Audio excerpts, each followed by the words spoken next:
Bayangkan sebuah perang tanpa senjata, tanpa tentara, tapi nilainya mencapai triliunan rupiah. Inilah sejarah rivalitas brand dunia, pertarungan yang menentukan siapa yang bertahan dan siapa yang tumbang. Setiap hari kita memakai produknya, meminumnya, memakannya, bahkan membelanya di media sosial. Tapi jarang yang tahu, di balik logo-logo besar itu ada perang bisnis bernilai miliaran dolar. Ini bukan sekedar persaingan biasa, ini adalah pertarungan strategi, inovasi, ego, dan ambisi. Dari minuman soda, restoran cepat saji, hingga teknologi canggih, rivalitas brand dunia telah membentuk industri modern seperti yang kita kenal hari ini. Dan dalam video ini, kita akan membongkar bagaimana persaingan sengit itu dimulai, siapa yang hampir kalah, dan bagaimana perang ini justru melahirkan inovasi luar biasa.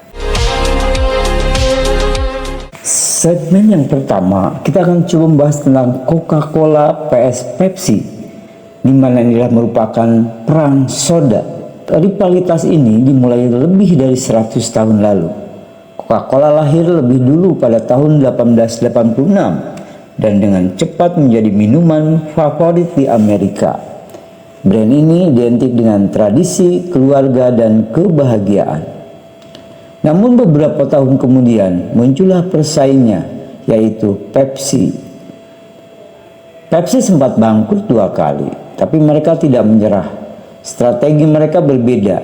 Jika Coca-Cola menjual tradisi, Pepsi menjual anak muda.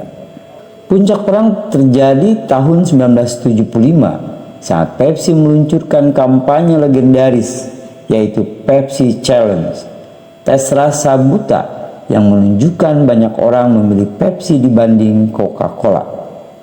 Itu pukulan telak. Coca-Cola panik. Pada tahun 1985, mereka mengganti resep klasik menjadi New Coke. Hasilnya, konsumen marah besar. Produk itu gagal total dan Coca-Cola harus kembali ke resep asli.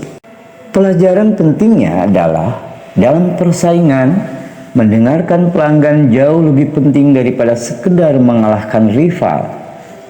Perang ini belum berakhir. Hingga hari ini keduanya masih bersaing di setiap supermarket, setiap restoran, dan setiap negara. Di segmen kedua ini kita akan coba melihat perang antara McDonald's dan KFC. Jika Coca-Cola dan Pepsi bertarung di minuman, maka dunia makanan cepat saji ada 2 raksasa, yaitu McDonald dan KFC. McDonald berdiri dengan sistem yang sangat terstruktur, cepat, efisien, dan bisa direplikasikan ke seluruh dunia. Burger menjadi simbol globalisasi makanan. Di sisi lain, KFC menjual resep ayam rahasia dari Colonel Sanders, cerita yang lebih personal dan ikonik. Persaingan mereka bukan hanya soal rasa, tapi strategi ekspansi. McDonald's unggul dalam kecepatan dan skala global, sementara KFC unggul dalam adaptasi menu lokal, terutama di Asia. Di beberapa negara, KFC justru lebih kuat daripada McDonald's. Mereka memahami budaya lokal dan menyesuaikan produk.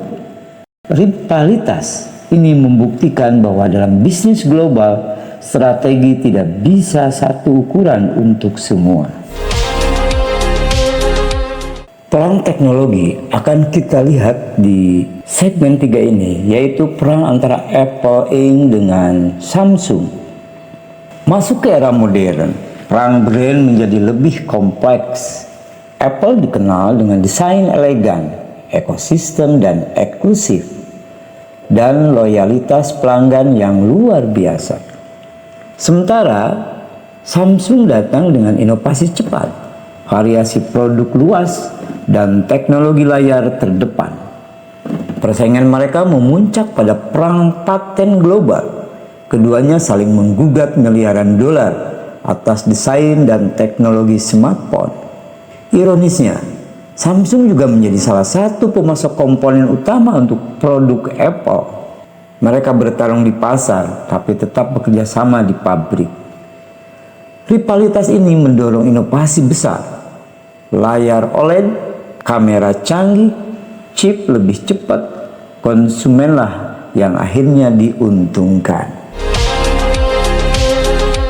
Persaingan dua saudara yang tidak kalah menariknya adalah Nike dengan Adidas. Ini mungkin rivalitas paling personal dalam sejarah bisnis. Adidas dan Nike punya cerita yang berbeda.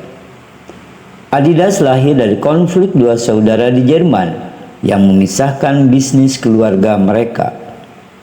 Kota kecil yang bernama Herzogenaurach bahkan terpecah karena persaingan ini. Penduduknya bekerja di salah satu perusahaan dan hampir tidak berbicara dengan kubu seberang. Nike kemudian muncul sebagai brand yang agresif dalam marketing, menggandeng atlet dunia dan membangun citra "just do it". Sementara Adidas lebih fokus pada warisan, sepak bola, dan inovasi teknologi sepatu. Hingga hari ini, keduanya masih berebut kontrak atlet, sponsor klub, dan dominasi pasar global. Lalu pelajaran apa dari persaingan ini untuk kita? Yang pertama adalah dari soda, burger, smartphone, hingga sepatu olahraga. Satu hal yang jelas, persaingan melahirkan inovasi. Tanpa rival, mungkin tidak ada perubahan. Tanpa tekanan, mungkin tidak ada terobosan. Rivalitas brand dunia bukan hanya tentang siapa yang menang, tapi tentang siapa yang mampu bertahan, beradaptasi, dan terus relevan di tengah perubahan zaman. Dan perang ini belum akan berakhir, entah sampai kapan. Jika Anda suka dengan video ini, silakan Anda subscribe, like, share, dan nyalakan tombol loncengnya agar Anda bisa mendapatkan informasi yang jauh lebih berkualitas. Selamat berjumpa kembali di channel yang sama.